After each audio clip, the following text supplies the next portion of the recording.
Friends, చంక దగ్గర ఒక్క ముడత కూడా రాకుండా హ్యాండ్స్ని పర్ఫెక్ట్గా ఎలా కట్ చేసుకోవాలో చూద్దామా. క్లాత్ని ఫస్ట్ ఓపెన్స్ అటువైపు, ఫోల్డింగ్ నా వైపు ఉండేలా ప్లేస్ చేసుకోవాలి. హ్యాండ్ పొడవు 6.35 ఇంచెస్, క్రింది వైపున హెమ్మింగ్ కోసం 1 ఇంచ్, పై వైపున 1/2 ఇంచ్ ఖర్చునిచ్చాను. టోటల్ హ్యాండ్ పొడవు ఎంత ఉందో సేమ్ మార్కింగ్ని ఇక్కడ మార్క్ చేసుకోవాలి. ఈ 2 మార్కింగ్స్ని స్ట్రెయిట్గా కలుపుకోవాలి. హ్యాండ్ డౌన్ 3.5 ఇంచెస్కి మార్క్ చేశాను.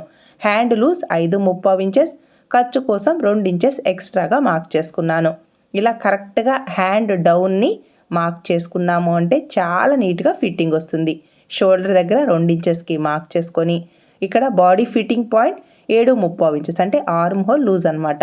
ఇక్కడ 1/4 ఇంచ్ తగ్గించేసి ఇలా హ్యాండ్ కర్వ్ని నీట్గా డ్రా చేసుకోవాలి. ఇక్కడ arm hole fitting point, hand loose marking ఉన్నాయి కదా, ఈ 2 మార్కింగ్స్ని లెగ్ కర్వ్డ్ స్కేల్ని ప్లేస్ చేసి కొంచెం కర్వ్ షేప్ వచ్చేలా మార్క్ చేసుకోవాలి.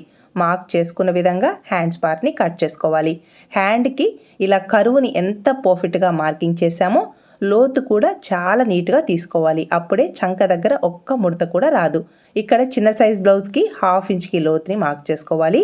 బిగినర్స్కి ఇలా లోతుని డ్రా చేయడం రాకపోతే కర్వ్డ్ స్కేల్ని ప్లేస్ చేసి ఈజీగా లోతుని డ్రా చేసుకోవచ్చు. ఇప్పుడు ఆర్మ్ హోల్ స్కేల్ ఉంది కదా, ఆ స్కేల్తో కూడా చాలా ఈజీగా లోతుని మార్క్ చేసుకోవచ్చు. స్లోగా చూడాలి అనుకుంటే ఫుల్ వీడియో ఛానల్ నేమ్ క్రింద ఉంది, చెక్ చేసుకోండి. Please subscribe.